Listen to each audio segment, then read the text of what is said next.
Hello again. Yes. Stanley might even join in for a little bit, but we'll have to see, guys. Anyway, we're going to do a bit of a longer one here on a Hobbit and a Prime, because we have to. Because, well, they're the suspects. At least one of them. So I'm going to reiterate some stuff first. Then we'll get into more stuff. So again, I want to revisit this, right? Your biggest clues. This is if you're setting your sights on DM as your prime and BF, right? So you gotta keep that in mind. You're not looking at BK here, okay? Now, that's not an angle I'm taking, which we could at some point, but I'm more focused on who was actually at the crime scene. Okay. Do you know he was? Do you know BK was at the crime scene? Do you? No, you don't. Nobody does. And nobody can say that 100%, can they? Nope, not you, not me, not the prosecution, not the defense, maybe. I don't know. But nobody has yet put him there at the crime scene. 100% beyond a reasonable doubt, right? Okay. Anyway, moving on to the actual people who are at the crime scene. Your lovely Hobbit, the Hobbit, and your lily white DM, the poison kind, right? So here are your biggest clues one more time. First thing you want to know, how much notice did Dylan have before this party that she invited Kaylee to be the +1? That's your first thing you want to, yes, other things, but you want to nail that down. That's going to be key. Again, this will give you some sort of time frame on the planning, okay? That's going to give you a time frame on the planning. How much time did Dylan and others have in planning this? Okay? That's extremely important. Again, if she only had 2 weeks notice, okay. If she had a month notice, okay. That's going to give you an idea, though, of how much time it may have took for this to be arranged. Makes sense, right? That's called, again, guys, that's called a time anchor. That's what we're looking for in this kind of shit. We're looking for time anchors that are kind of irrefutable, right? Irrefutable time anchors. Not what a suspect may have told you, Moscow Police Department, you fucking corrupt Idaho potatoes. Anyway, but actual time anchors, that's corroborated by something else other than your prime suspect. Fucking morons. Anyway. That's a clue, yeah. Number 2, and this second probably maybe just as equally as big, of course, the 8-hour time delay before you call 911, of course. I mean, if that's not your biggest red flag, I don't know what bigger red flag you possibly could have in this case. Right? This is the biggest red flag you could ever have in a case like this type of case. Right? Because no explanation given satisfies why this happened, why there was an 8-hour plus delay. There's no explanation that satisfies that. None. You can't say there were 3-year-old children. You can't say they were, mentally deficient, right? You can't say that. You have to take into account 2 functioning adults, right? Cognitively, well, they're not vegetables, right? They're They're not like under anybody's orders, right? So cognitively, they're fine. But yet, between the two of them, they couldn't come up with a rational fucking decision to call 911. Right? Think about it. Think about it. So that, again, that's your biggest red flag. Right? I mean, come on.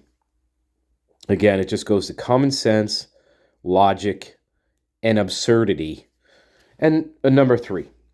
Here's another one, right? This is another clue. Lack of concern on the roommate's part. Meaning there's selfishness here.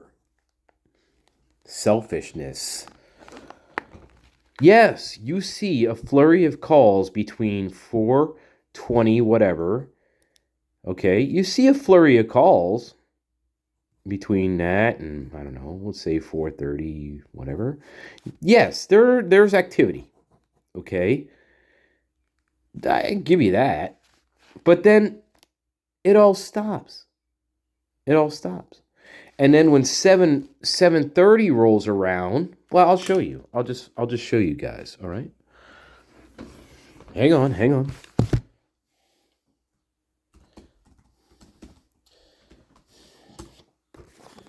All right. So here we go. So yeah, a lot of flurry. Okay, a lot of flurry of activity, right? This is supposedly when Dylan runs to her Bethany's room. It takes her 3 minutes to get there, by the way. Only going about, what, 10 feet, 15 feet at the most? Maybe 20 feet.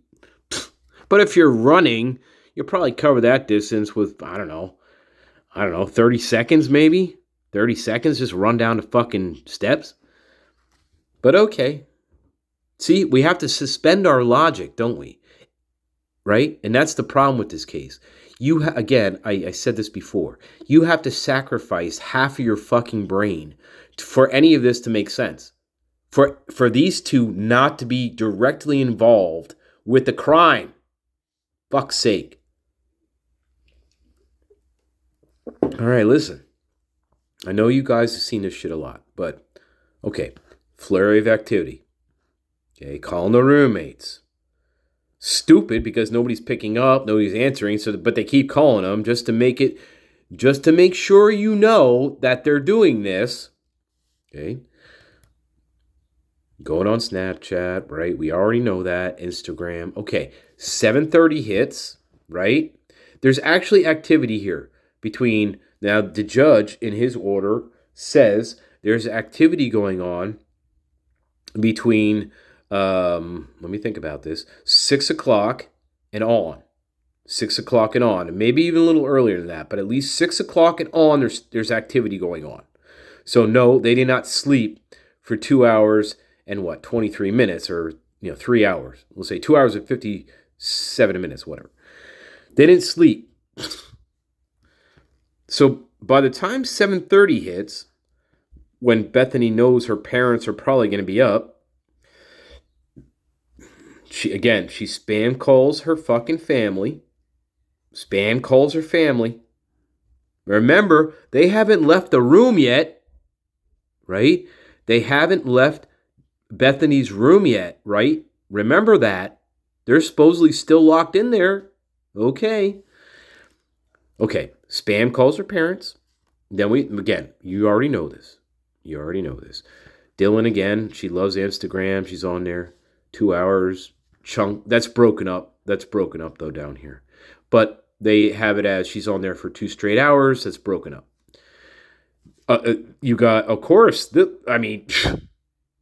Bethany taking pictures, right? Of course, that's always a big one. For 1 minute, she's taking photos. Now, guys, you have to ask yourself. You see this, okay? And you start to have a lot of questions, right? Of course. Now, first of all, if she's still in her room, what is she taking pictures of in her room, right? Because we're supposed to believe she's still in her room here at 8:41, right? Both of them. So what is she taking pictures of in her room? Does that make any sense? Hey? No, it doesn't. Right, obviously. No, what, again, this means that, okay, what makes more sense is Bethany is not in her room at this point. She left her room to go to the bathroom, like I said before, and is taking photos. Well, what do you think she'd be taking fucking photos of? Well, not the bathroom, right? She's not taking pictures of herself going to the bathroom. No. Look, what is she taking pictures of, guys? You say, well, I don't fucking know, Master Nature. But what house are you in right now? Right, guys? What house are you sitting in right now? You're sitting in the Texas Chainsaw fucking Massacre house right now. So what are you taking pictures of? What? The fruit on the counter? What the garden in Outback? No. You're taking pictures of the crime scene. I mean, what else would you be taking photos of? Look, you leave your room. You're in the Texas Chainsaw Massacre house, for Christ's sake, right? 4 of your roommates are slaughtered. They're each within 6 to 10 feet of you. What are you taking pictures of? Right? The carpet? Like what? What are you taking pictures of? Your hands? No, you're taking pictures of the bodies. Fucking hell. Is that morbid? Yeah, but it's logical and it makes sense. What else are you going to be taking pictures of here? You're not going to be taking pictures of the plants. You're going to be taking pictures of what's inside the rooms. And somebody prompted her to do that. Probably from one of these calls. Maybe her dad told her to do that. Her dad calls her back, right? Talking to her for a while. Her mom texts her back at 9:04. Okay? So who knows? But she's prompted. She's prompted. Okay, let me back up then. She's prompted most likely then by her father. Because she talks to her father. It starts at 8:09. And then at 8:41, we don't know how long they speak for. They could speak for a half an hour for all we fucking know because there's no timestamp. But they could speak for 20, 30 minutes here. And then right after, she's taking photos. So my guess is her father prompts her to take pictures. And she does. And she does, right? She takes pictures of what? Not the pots and pans in the house. She's taking photos of the scene, the bodies, the rooms. That's what she's taking pictures of. She was prompted to do that. Why? I don't know yet. But that's what happened. All right, and then we get through, okay, yeah, Dylan, she loves him. Indeed, right. We all know that. All right, I want to skip down to this. Now we get JM enters the scene. I still don't know who the fuck JM is. If any of you guys know who JM is, you probably do. Let me know, because I still don't have a clear understanding of who JM is here. But anyway, this person joins the mix at 11:21. Now, nowhere in this chain that we have just seen is JM involved. Nowhere in this chain, okay? Nowhere. So out of the blue, JM, out of the blue, inserts themselves at 11:21:53 in this texting. Right? Okay, keep that in mind. Goes on. So remember, JM texts the Hobbit first. The Hobbit responds. I don't know, it takes her 28 minutes to respond, but she does. She calls him, calls whoever this is back. Okay. That lasts for, I don't know, a minute. Then JM texts Dylan. Text Dylan, okay. Probably to corroborate what Bethany has just told them. Okay. My guess. Then we get another text from him to Dylan. Another text to him or them to Dylan about 6 seconds later, which is weird.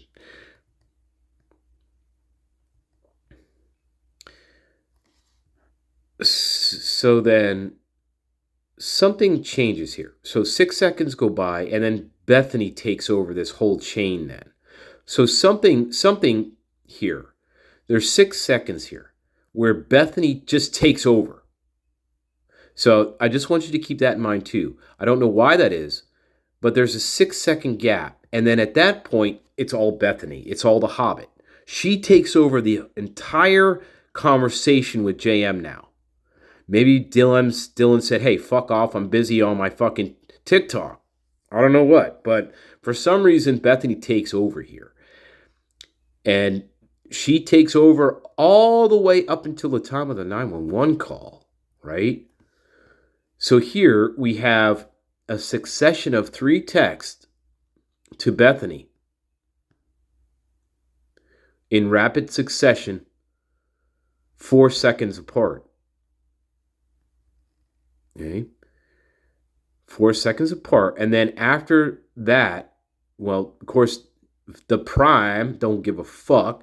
She's still on Instagram, probably trying to fluff her hair, or maybe delete pictures, or maybe post pictures. Who knows? The Prime. But anyway. And then Bethany is the one that calls. So JM, in my opinion, is prompting her. Yes, you need to call. You need to fucking call. What are you doing? What are you waiting for? What's going on? That's my guess. But I just find it interesting that BF decides to take over this whole chain for some reason. And Dylan's not a part of it because she's on Instagram doing other fucking shit, right? So anyway, I found that interesting. I just think about that. Just think about it. Why does Bethany take over this whole scenario all the way up until then she calls? She's the one that makes the call. Even though it's Dylan, right? Who prompted all of this. She is the one that prompted all of this. But yet it's the Hobbit who makes the call. All right, weird, right? Right. So, I'm going to end this segment with this question. So, in your mind, okay, is Bethany a co-prime in this murder, in these murders? Is she a co-prime to you? Or is she just somebody who would be an accessory? Not a direct, I'm not saying, okay, very hard, okay. Not a direct participant, but somebody who has full knowledge of what happened, withheld that information, and is letting an innocent man, almost face a firing squad. Okay, so where is she in your mind? Is she a co-prime, or is she an accessory to the crime? Or is she completely innocent? I have to add that, right? Is she completely innocent in all this?